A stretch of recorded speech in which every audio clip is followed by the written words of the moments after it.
Boa noite a todos.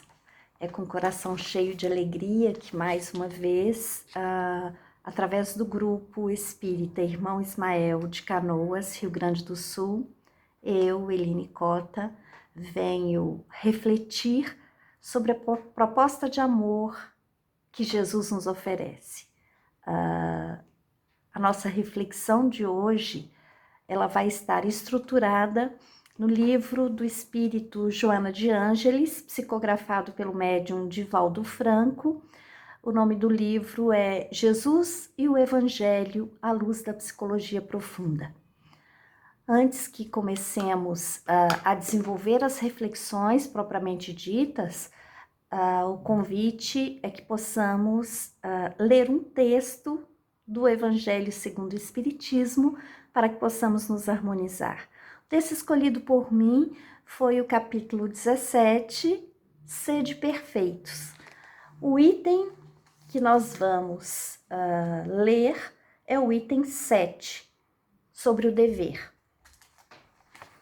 Está escrito no Evangelho segundo o Espiritismo que Deus criou todos os homens iguais para a dor, pequenos ou grandes, ignorantes ou esclarecidos, sofrem eles pelas mesmas causas, a fim de que cada um julgue judiciosamente o mal que pode fazer. O mesmo critério não existe para o bem, infinitamente mais variado em suas expressões. A igualdade diante da dor é uma sublime previdência de Deus, que quer que seus filhos, instruídos pela experiência comum, não cometam o mal, argumentando com a ignorância dos seus efeitos. Enfim, os filhos de Deus, todos eles passam por situações, por momentos de dores e dificuldades. E todos eles têm ilimitadas oportunidades para desenvolverem em si e no seu meio oportunidades de exercitar o bem e receber o bem.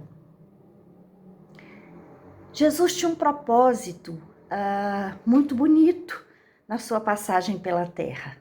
Se pensarmos no contexto social, político, nós vemos o Jesus inserido dentro de uma comunidade judaico-romana, onde inúmeras situações fizeram com que ele pudesse nos mostrar a sua grandeza e principalmente o seu exemplo como ser humano.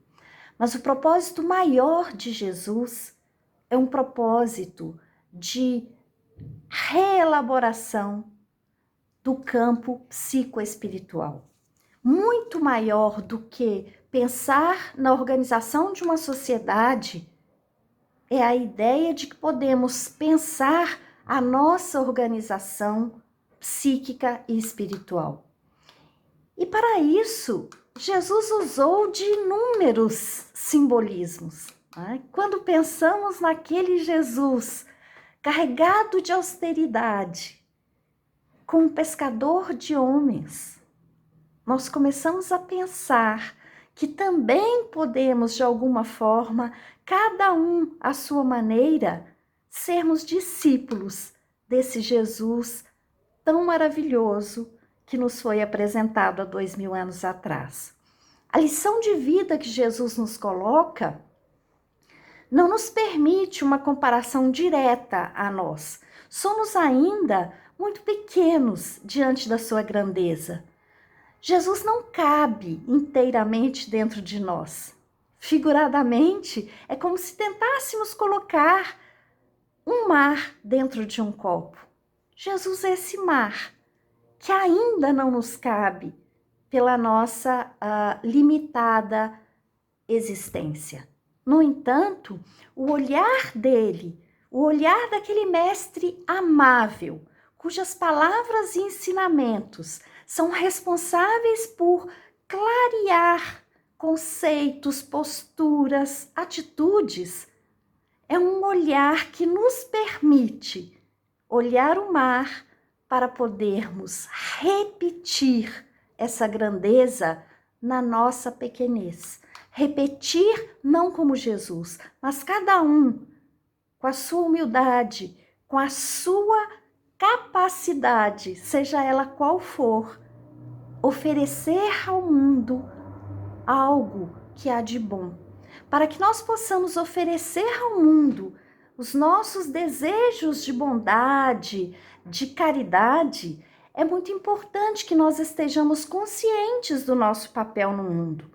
E para que estejamos conscientes do que viemos ou para que viemos, nós precisamos ter um olhar para os nossos desejos mais profundos, para os nossos desejos centrais. O que é que nos move? O que é que nos faz querer ser melhores? Que tipo de valor eu estou alimentando no meu dia a dia? Nós já sabemos de antemão que só o amor é capaz de curar almas. E Jesus, com a sua bondade infinita, em nenhum momento lança um olhar de censura aos seus filhos que buscam ajuda, que buscam amparo. O olhar de Jesus para esses irmãos que o procuram é sempre um olhar de acolhimento e de bondade infinita.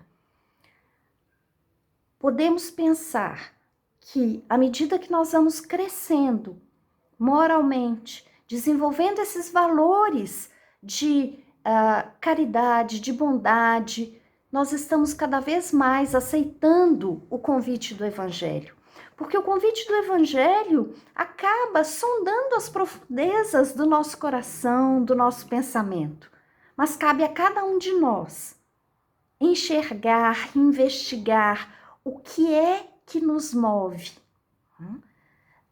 Aquilo que nos irrita, na maioria das vezes, nós nem percebemos que estamos irritados. Aquilo que nos magoa, na maioria das vezes, nós não temos a capacidade de dar um passo atrás e olhar, tentando enxergar o que em nós provocou a irritação ou a agressão do outro. Nós temos um movimento natural de nos protegermos. E nesse movimento natural, nós acabamos tendo as nossas virtudes como moedas de troca. Eu sou gentil com alguém para receber gentileza. Eu faço a caridade com alguém para que alguém possa fazer a caridade comigo. E o convite de Jesus é um convite que não é de troca, que é de nos oferecermos nas nossas virtudes para todos aqueles que convivem conosco, em especial para aqueles que nos causam algum tipo de dificuldade. Então, Jesus nos mostra que o início da cura é enxergar em cada um de nós o que é que nos faz doentes. Há uma frase muito bonita que ele usa diante de Maria Magdala. No encontro entre os dois, em Jerusalém, ele se depara com aquela mulher linda, pedindo ajuda e pedindo socorro a ele.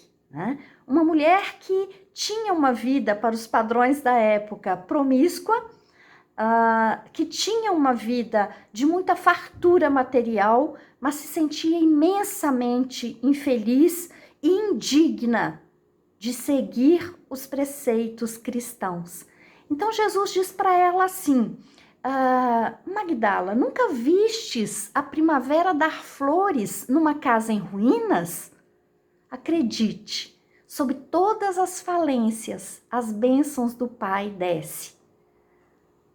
E quando Jesus diz isso, essa imagem simbólica de uma casa em ruínas, e ainda assim há de florir bênçãos, Magdala é tocada no seu desejo interno. Quando Magdala percebe que a proposta de Jesus era que ela sim reconhecesse que o desejo que ela tinha era de amor. Nas palavras dela: Senhor, eu tenho sede de amor. Né? E ele simplesmente mostra para ela que ela, diante desse desejo de amar, ela tinha ações equivocadas, mas o desejo em si era uma bênção. Então ele propõe uma mudança de foco, uma mudança de vetor, né? O desejo continuou o mesmo, mas voltado potencialmente para um outro espaço, um outro público. E ele mostra para ela que era possível, sem culpa, exercer essa energia da transformação, onde a iniciação espiritual é uma experiência mais profunda, onde a intenção de nos transformarmos em pessoas melhores é que faz a diferença nas nossas escolhas, conscientes ou inconscientes. Então, sofrer as adversidades, todos nós vamos sofrer, é o que aponta o Evangelho. Mas como nós vamos lidar com a adversidade? Podemos lidar de uma maneira saudável, adulta do ponto de vista moral, ou podemos lidar infantilmente, né? De uma maneira egoísta, egocêntrica, com indignação e sem a paciência ou a tolerância necessária para as adversidades. Então, no encontro entre Jesus e Magdala, a gente percebe como a generosidade de Jesus nos mostra que o mundo tem oportunidades. O mundo sempre nos dá oportunidades para os nossos potenciais da alma. Mesmo para aqueles que se acham inadequados, que se acham não merecedores de uma segunda oportunidade.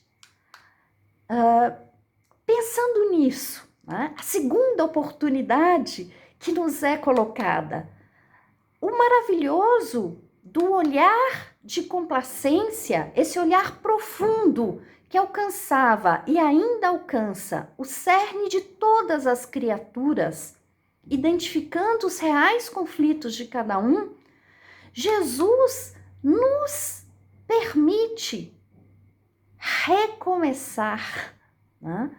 Com a bênção de Deus, nós podemos iniciar o nosso trabalho quantas vezes for necessário, para que possamos estimular essa busca interior de um bem viver, né? Diferente de um viver bem. Nós podemos, através dessa imagem do Jesus médico, entender, por exemplo, que nesse momento nós estamos tomando um remédio amargo de um isolamento social por uma doença que nós provocamos dentro desse mundo. Que se a Terra hoje sofre uma pandemia, de alguma forma, cada um de nós foi responsável por essa doença. E onde estaria a cura? A estrela condutora, não apenas de uma busca superficial, a estrela condutora de nome Jesus nos ampara nas nossas fraquezas. Mesmo quando Jesus fazia aquele procedimento de uma cura no corpo físico, apesar do propósito dele ser uma ressignificação no corpo moral e espiritual, às vezes se procedia uma cura no corpo físico, mas em momento algum ele foi contrário às leis divinas. Tanto que todos aqueles que ele curou fisicamente desencarnaram, porque a ordem da vida passa também pelo desencarne. Mas o que nos toca nessa situação? O propósito de Jesus. Nós, mesmo sabendo que somos frágeis, que em algum momento o nosso corpo físico vai desfalecer, enquanto nós estivermos nesse corpo, enquanto espíritos tarefeiros nessa seara de amor, nós precisamos chamar a atenção para o que realmente importa, para os valores além do campo material. A nossa vida antes do Covid-19 se resumia a um compromisso cada vez mais rápido e mais pesado com o ter e não com o ser. Então, não que não precisemos de um arcabouço material para termos uma vida saudável, mas nós nos esquecemos de exemplificar o amor dentro da nossa rotina de vida. Nós fomos obrigados a estar em família para reconhecer as qualidades e as dificuldades de nós enquanto pais, enquanto filhos, enquanto companheiros. Então, essa autorresponsabilidade com o que é que nós estamos fazendo com a oportunidade da reencarnação, ela é primorosa, ela é divina. Todo o mistério de Jesus foi uma exaltação à liberdade. O nosso livre-arbítrio, a opção de escolha. O que é que eu vou fazer com o que me é oferecido? De oportunidades e dificuldades, porque às vezes me é oferecido uma dificuldade. Como eu vou proceder nesse enfrentamento é necessariamente uma condição de conscientização do que eu sou, mas acima de tudo, da minha responsabilidade diante dos acontecimentos da minha existência. Quando Jesus chama a atenção para a autorresponsabilidade, ele dá início a uma nova forma de ver e entender todas as coisas. Quando antes nós tínhamos um Deus punitivo, um Deus determinista, que já traçava o nosso caminho sem nos dar oportunidades de escolha e de opções, inclusive inadequadas. O que acontece com a vinda de Jesus? Jesus nos apresenta a ideia de felicidade, de uma felicidade plena e que não está associada ao que eu possuo, aos meus bens materiais. É uma felicidade plena que está associada ao que eu sou na minha essência. E se eu sou um homem de bem dentro da categoria estipulada evangelicamente, eu tenho necessariamente que me recolher. Eu tenho que constantemente fazer essa autocrítica. Eu tenho que me reencontrar enquanto conceito divino, enquanto sujeito fraterno, onde os meus irmãos têm a possibilidade de me proporcionar oportunidades para fazer o bem, para fazer com que, através do exercício de amor, eu possa me sentir alguém amado. Essa é a grande chave dentro da ideia da jornada de Jesus.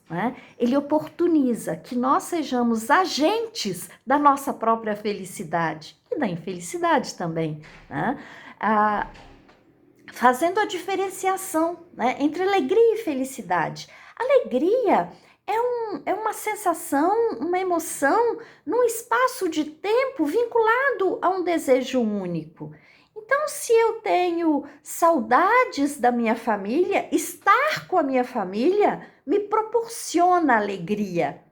Mas no momento em que eu não mais estou naquele contexto onde estou convivendo com eles, é como se a minha alegria fosse fugaz.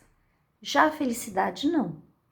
A felicidade, ela é constante. Ela é constante porque a felicidade é uma consequência de um estar no mundo interno sendo projetado em conexão com o mundo externo.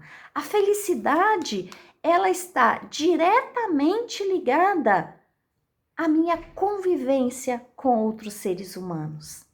A forma de conviver, porque as adversidades vão ocorrer, mas a forma de lidar com elas é que vai determinar a minha felicidade. Se alguém me desrespeita e eu sou capaz de não julgar e compreender misericordiosamente o momento difícil do meu irmão, eu não recebo agressão. E é muito mais difícil não receber agressão do que recebê-la. Por isso é um exercício. Jesus nos alerta contra algumas questões que são muito pontuais, né? Jesus nos alerta contra a hipocrisia, a falta de atitude proativa, né? Não esperar que o outro faça por mim. Jesus nos alerta contra sujeitos que são ególatras, que acreditam que o mundo e as pessoas estão aí para servi-los, que as coisas estão muito boas, muito legais, se elas saírem exatamente como essas pessoas programaram. Então nós precisamos também ter essa postura cristã, né? De sermos autênticos, de sermos responsáveis, mas sermos agentes daquilo que estamos vivendo. Se pensarmos no momento atual, onde há 40 dias ou mais estamos reclusos. Né? O que são 40 dias? Um Homo sapiens levou 200.000 anos para chegar até aqui. Para sermos biologicamente os seres humanos que nós somos hoje, se passaram 200.000 anos. Se apenas há 2.000 anos nós tivemos ensinamentos tão profundos de como podemos crescer e evoluir moralmente, nós ainda somos crianças. Tá? E aí entendemos por que ainda temos tantas dificuldades nesse processo evolutivo. Mas enfim, se o modelo físico atual levou tantos anos para se constituir, por que é que a gente está perdendo o bom ânimo em 40 dias, em 60 dias? O que são 60 dias em 2.000 anos? Cronologicamente, deveria ser muito pouco tempo para causar uma reforma interior transformadora. Enxergar essa verdade é premissa desse momento. É fundamental que entendamos que o Evangelho ou Jesus não pede características fantásticas, qualidades especiais dos seus discípulos. O que Jesus pede a todos nós é alegria, é coragem, é esperança, é trabalho constante na jornada do bem. O que Jesus nos convida é que possamos trilhar esse caminho pela via do amor, preferencialmente, e não termos que passar pela dor. No entanto, a dor está aí, né? E a dor, de alguma forma, ela nos sinaliza a nossa fragilidade e ela nos oportuniza amadurecimento e um novo olhar para as nossas capacidades de nos amarmos e de amar os nossos irmãos. Pensando nos dias de hoje, nós não podemos acreditar que vamos voltar ao que era antes. Não sabemos de fato o que nos espera, quanto tempo ainda teremos de lidar com essa crise. No entanto, nós sabemos que o que passou, o que nós estávamos vivendo, não pode ser encarado como normal. Nós estávamos doentes, num planeta doente. Então, nos sentirmos sãos no mundo doente é uma insanidade. Né? Nós desejamos que esse momento em que nós estamos nos recuperando dessa doença que a emergência, a rotina, a correria do dia a dia não nos possibilitava olhar para nós, olhar para os nossos irmãos, reconhecer as nossas famílias, esse momento não pode mais retornar. Esse momento é um momento de cura. Tá? Nós precisamos prestar atenção. Dentro dessa analogia com o Covid-19, a gente pode pensar assim, imaginem o paciente zero, né? Aquele sujeito lá na cidade de Wuhan, ele conseguiu contaminar mais de 2 milhões de pessoas no mundo com o vírus. Talvez nós possamos começar a pensar em contaminar nossos irmãos com bondade, com serenidade, sem julgamentos. Nós podemos contaminar pessoas com posturas, com atitudes que assinalam a fé cristã. Nós podemos, né? E poder é um convite, né? É diferente de uma intimação.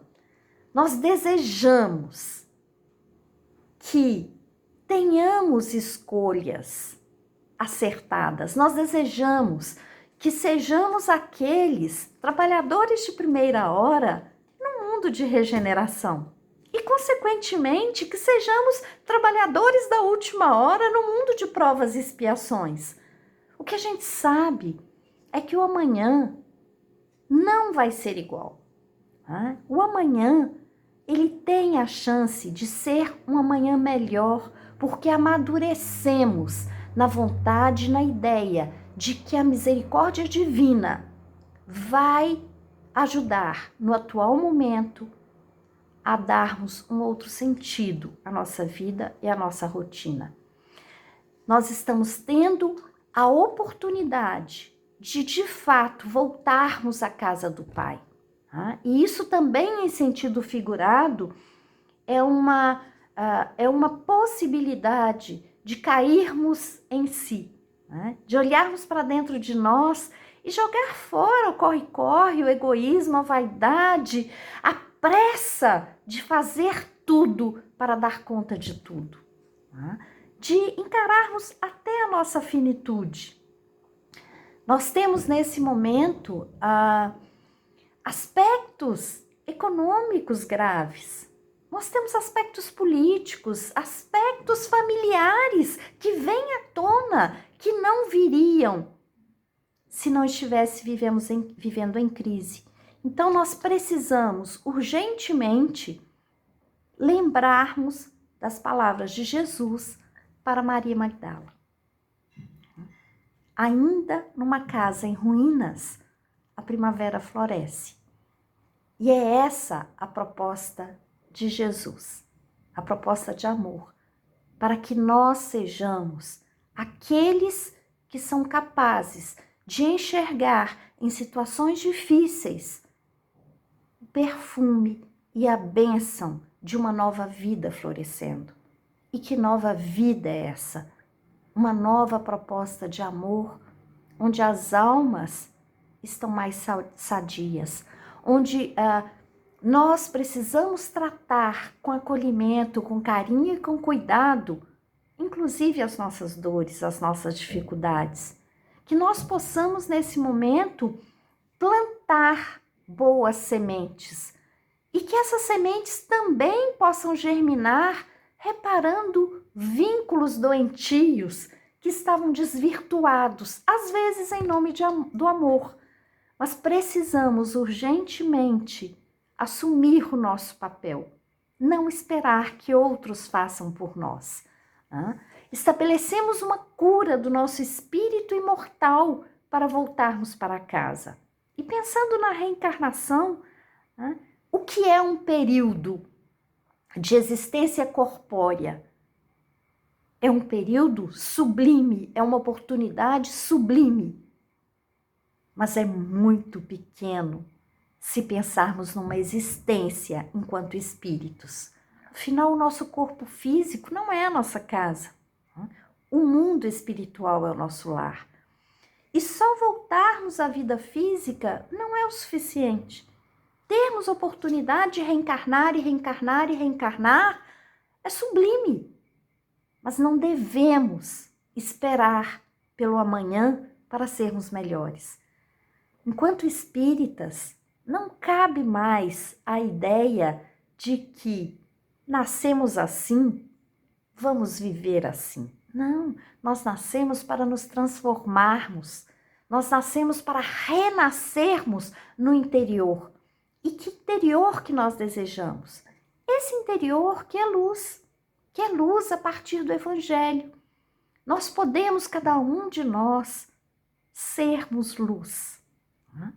E sendo luz, nós podemos cumprir com o nosso compromisso de fazer diferença no ambiente em que nós vivemos. Tendo resignação, paciência, otimismo. Não apenas porque alguém tão magnífico teve uma passagem pelo planeta Terra para nos sinalizar o que é, de fato, amar. Mas principalmente porque a vinda de Jesus nos deu a oportunidade de vivermos, de fato, um evangelho na nossa rotina. E hoje, um evangelho segundo o Espiritismo, associado a um Consolador prometido, chamado doutrina espírita, é receber a primavera, colher o que nos é justo e o que nos é de direito, para que possamos, a partir dessa colheita de coisas boas, oferecermos exatamente isso a todos aqueles que estão tão carentes de, às vezes, um gesto simples de carinho, de cuidado e de acolhimento.